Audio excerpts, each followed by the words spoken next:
Producteurs, productrices agricoles, bienvenue à Agrométéo, votre émission radio et télédiffusée qui vous donne des informations sûres et précises sur les bonnes pratiques agricoles et sur la météo. Cette semaine, Agrométéo braque ses projecteurs sur les techniques d'usaille et des cordons pierreux qui constituent une vraie solution pour protéger les sols et pour améliorer les rendements agricoles. Pour tout savoir donc sur les techniques de réalisation et les avantages du zaï et des cordons pierreux, merci de nous suivre dans ce numéro qui nous amène dans la région du plateau central du Burkina Faso, plus précisément à Dapelgo.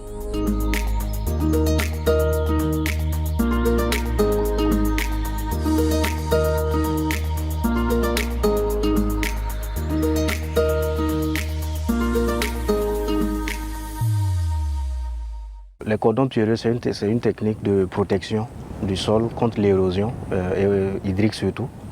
Et le zaï, c'est une technique de récupération de terres dégradées. Donc pour le cordon pierreux,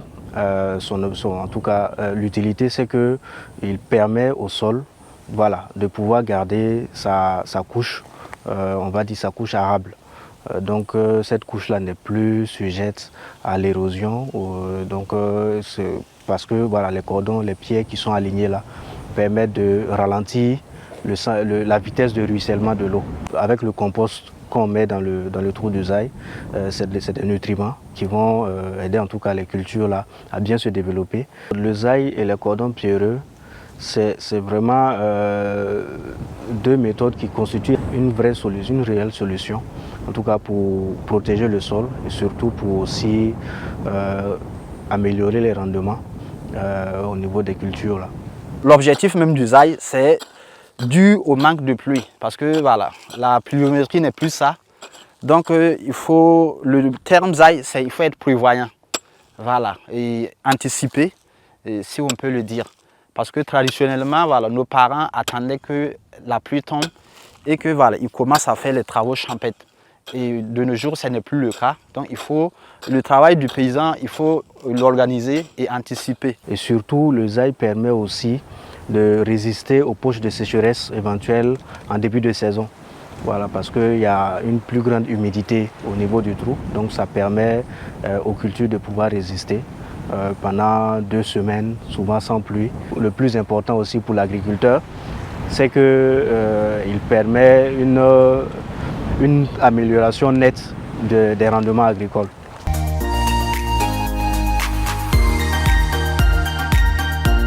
Au Burkina Faso, des milliers d'hectares de terres jadis propices à l'agriculture sont à l'abandon du fait de leur dégradation avancée. Fort heureusement, des pratiques de récupération et de restauration des terres dégradées existent et font des émules. Il s'agit notamment du zaï et des cordons pierreux. Ces techniques permettent une conservation des sols et de l'eau en vue de reconstituer, maintenir ou améliorer la fertilité des sols. La technique des cordons pierreux, ça consiste à l'alignement des pierres. De nos jours, vous remarquez qu'il y a le changement climatique et il peut y avoir une pluie de 40 à 50 mm d'eau qui tombe sur place et ça crée l'érosion hydraulique. Il y a des endroits quand vous voyez, ce n'est plus exploitable parce que l'eau est tout raclée et ça emporte la bonne terre qu'on a peu. Donc, mais avec ces techniques-là, ça permet de maîtriser l'eau. C'est-à-dire l'eau n'a plus de pression sur la parcelle laquelle on a disposé, on a fait des cordons pierreux. Deuxièmement, ça garde l'humidité dans la parcelle. C'est les petites pierres qu'on dépose premièrement avant de mettre les grosses pierres maintenant au-dessus.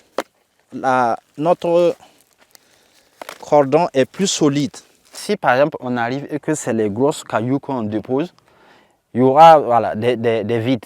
Quand il va pleuvoir, l'eau va toujours passer. Mais quand c'est les petites cailloux, il y a quand même une densité. Donc ça permet de freiner l'eau. Pour que votre cordon soit efficace, il faut disposer les paires perpendiculairement selon le ruissellement de l'eau sur la parcelle pour que ça soit plus efficace.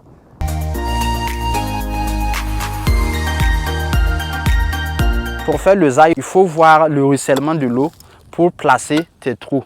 Voilà, c'est-à-dire ce qu'il est en train de creuser, c'est en fonction du ruissellement de l'eau sur sa parcelle qu'il creuse ses trous. Et la période idéale pour travailler le zaï, c'est en saison, c'est-à-dire à partir de janvier-février, et que voilà, on doit commencer à préparer les trous avant que la période chaude, avril-mai, n'arrive. Et avril-mai, c'est 2 fois l'apport maintenant du compost dans les champs. Là, voilà, la personne est prête pour, dès les premières pluies, il peut déjà commencer à semer son sang. La profondeur des trous, on peut estimer 5 à 15 cm de profondeur. Le diamètre, bon, on estime 30 à 40 cm de diamètre. Et là, quand il va mettre le compost, il y a toujours le creux et que voilà, les plantes peuvent bien profiter. Et la distance entre chaque trou, c'est de 60 à 70 cm. Quand on met le compost, on appuie un peu avec de la terre. Pourquoi? Parce qu'il se peut que la première pluie, ça sera une grosse pluie. Donc ça peut faire remonter le compost en haut et que ça va l'emporter. Ou bien, si par exemple c'est un compost très fin que vous avez amené et que c'est sec, il y a le vent qui va l'emporter. Le fait de recouvrir avec un peu de la terre, ça protège tout cela. Pour semer, on ne sème pas vraiment au milieu du trou. Parce que si vous semez au milieu du trou, et quand il y a une grosse pluie, il y a l'eau qui... Bon, si le terrain est argileux, un truc comme ça, et que l'eau ne s'infiltre pas vite, ça peut faire cramer votre graine. Ou bien sûr, le compost c'est pas un compost bien mûr. Ça peut, avec l'acide qui est dans le compost, ça peut faire cramer la graine là. Donc l'idéal, c'est de semer un peu en hauteur. Voilà, les racines iront chercher les nutriments qui sont à côté pour se bien développer. Valeureux producteurs et productrices agricoles du Burkina Faso, chaque semaine, votre émission vous donne des informations sur la météo à travers le bilan pluviométrique des 6 derniers jours et les prévisions des 6 prochains jours. Elle vous alerte également sur les poches de sécheresse et vous prodigue des conseils agricoles pour réussir votre campagne. Voici donc le bilan de la semaine passée. La saison des pluies s'installe progressivement dans notre pays. Entre le lundi 20 juin et le samedi 25 juin 2022, des pluies ont été enregistrées sur une bonne partie du territoire. Les précipitations ont varié entre 15 à 50 mm de pluie. Les régions de l'Est, du centre-nord, du centre-est et du Sahel ont été les moins arrosées, avec des précipitations variant entre 0 et 15 mm.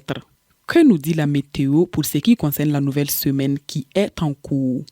Dans la période du 26 juin au 1er juillet, les pluies varieront entre 6 à 41 mm sur l'ensemble du territoire. La partie nord et la partie ouest du pays seront les moins arrosées avec des pluies comprises entre 6 et 17 mm.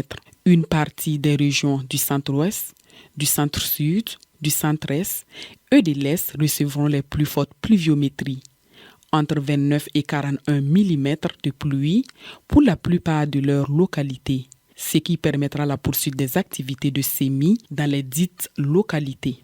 Les détails sur les quantités de pluie peuvent être retrouvés sur la carte et sont mis à jour sur l'application de Plant Village Nourou que vous pouvez télécharger sur Play Store. Des poches de sécheresse seront observées pendant ces 6 prochains jours dans certaines localités des régions des Cascades et des hauts bassins. Il s'agit notamment des localités de Dakoro, Sendou, Douna, Wolonkoto, Souberian-Dougou, Banfora, une partie de Tiefora, de Berega-Dougou, de Mousso-Dougou, de Niangologo, de Sidera-Dougou, de Niankoro-Dougou et de Kankalaba.